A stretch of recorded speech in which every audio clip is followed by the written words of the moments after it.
Dear students of 9th class paper हो गया अज तुहाडा साइंस का 35 नंबर के क्वेश्चन आए। होपफुली कि तुसी क्वेश्चनस पेपर नूं अटैम्प्ट वधिया कीता होएगा। पहला क्वेश्चन सी कि जी 100 डिग्री सैल्सीअस नूं तुसी कैलविन दे विच बदलना सी। पहले चैप्टर का पहला क्वेश्चन सी। होपफुली तुसी सब ने ठीक कीता होना। तुसी करना की सी जी 100 विच 273 नूं ऐड कर देना सी तो तुहाडा आंसर की आ जाना सी 373 कैलविन। और ऑप्शन सी ए 373 कैलविन। और पहले लैसन का पहला क्वेश्चन सी। होपफुली तुहानूं ये आंदा सी। सैकेंड क्वेश्चन ऑप्शन तुहानूं पता लग गई होएगी 373। सैकेंड सी हेठ लिखे विचों किहड़ी वस्तु शुद्ध पदार्थ नहीं है तो बेटा जी इसका आंसर की सी लोहा दुध सोडियम क्लोराइड सोडियम क्लोराइड जिन्हों आप NaCl भी कहने आ जी नमक भी कहने साधारण सोना। तो तुहानूं पता है जी जिहड़ा दुध है शुद्ध पदार्थ नहीं है। सैल का किहड़ा निकड़ा अंग सैल का शक्तिकार है basically which is the power house of the cell. Mitochondria plastids Golgi का है इन्हां विचों कोई नहीं। The power of house of cell is mitochondria. ठीक है जी। फोर्थ क्वेश्चन इज़ न्यूक्लियस तो इलावा सैल के किहड़े निकड़े अंग का अपना DNA हुंदा है। लाइसोसोम्स प्लास्टिड्स रसदानी गाल्जी की कायवा। तो बेटा जी इसका सही उत्तर है प्लास्टिड्स। फिफ्थ क्वेश्चन की गल करांगी हवा नूं द्रवित बनाउण लई किहड़ियां दो शर्तां हन। उच्च तापमान घट दबाव घट तापमान उच्च दबाव उच्च तापमान उच्च दबाव घट तापमान घट दबाव। तो बेटा जी बच्चे किच कन्फ्यूज़ होंदे है कि तापमान घट हुंदा है कि दबाव ज़्यादा हुंदा है। तो बेटा जी इसदा सही उत्तर है घट तापमान उच्च दबाव। वेरी इंपॉर्टेंट क्वेश्चन कि low temperature high pressure English medium low temperature high pressure ते गैस जिहड़ी है लिक्विड स्टेट विच बदलदी है। आवर नैक्सट क्वेश्चन इज़ दिते गए VT ग्राफ राही पता चलता है कि वस्तु विराम अवस्था विच है असमान गति विच है समान प्रवेग विच है एक समान गति है। तो बेटा जी तुहानूं दिख रहा है कि मान लो वेलोसिटी 5 है तो जिन्ना मर्जी टाइम वध रहा है वेलोसिटी 5 ही रह रही है। मतलब कार की वेलोसिटी या बस की वेलोसिटी या जिहदी भी वेलोसिटी इत्थे कही गई है वो एक समान है। तो वो जिहड़ा वस्तु है वो अपनी गति चेंज ही नहीं कर रहा तो इसलिए उत्तर की आएगा जी एक समान गति। ठीक है जी। चलो सैवंथ क्वेश्चन इज़ वस्तु की पहली और अंतिम स्थिति के विचकार छोटी तो छोटी मापी गई दूरी नूं वस्तु का डैश कहते हैं। बेटा ये बड़ा सौखा क्वेश्चन है क्योंकि आप कहने शॉर्टेस्ट डिस्टेंस की है दो पॉइंट्स के विच शॉर्टेस्ट डिस्टेंस की है तो उन्होंने तुसी बड़ी जल्दी कहते हो मैम डिसप्लेसमेंट बिल्कुल विस्थापन।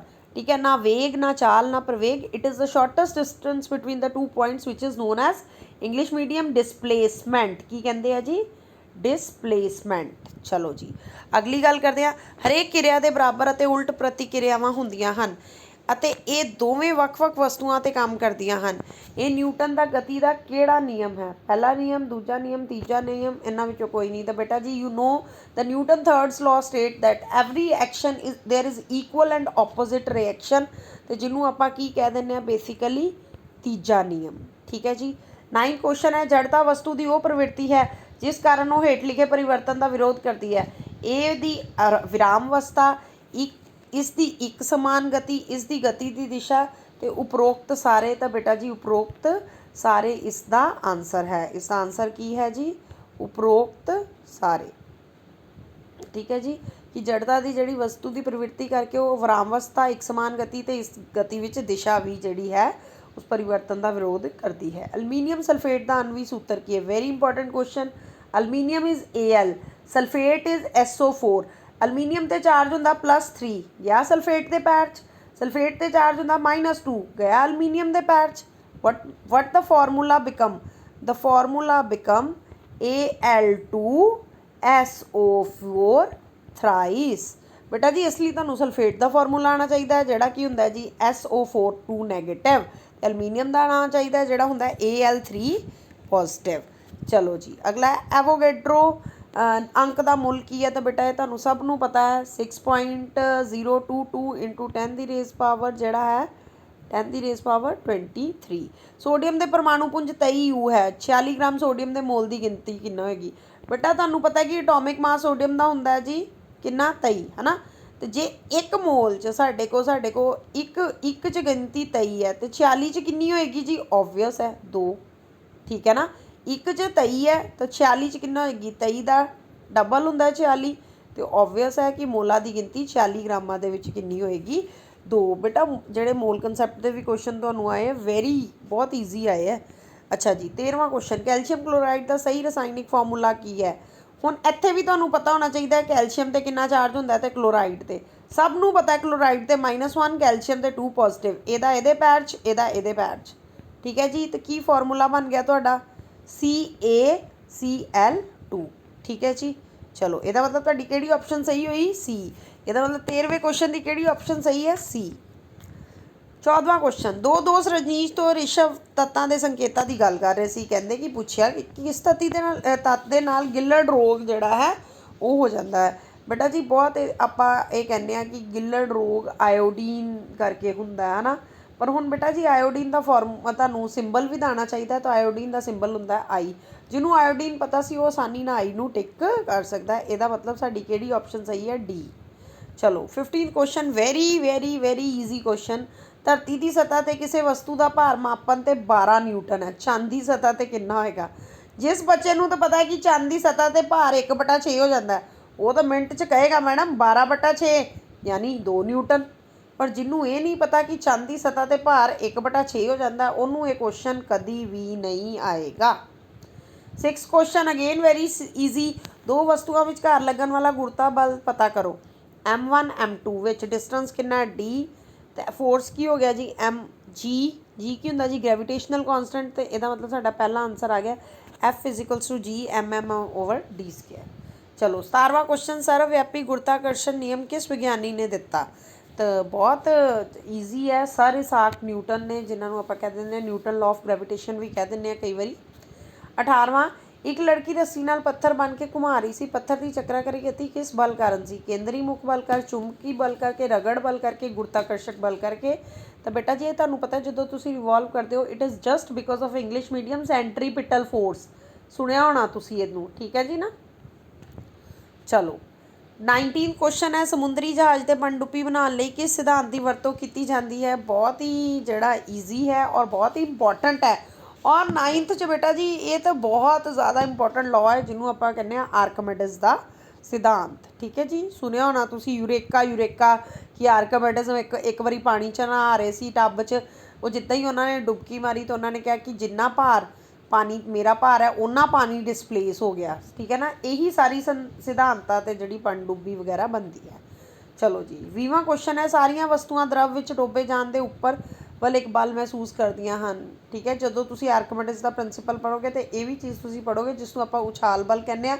ਇੰਗਲਿਸ਼ 'ਚ ਇਹਨੂੰ ਕਹਿੰਦੇ ਹਾਂ ਜੀ ਬਾਇੰਟ ਫੋਰਸ। ਕੀ ਕਹਿੰਦੇ ਆ ਜੀ ਬਾਇੰਟ ਫੋਰਸ।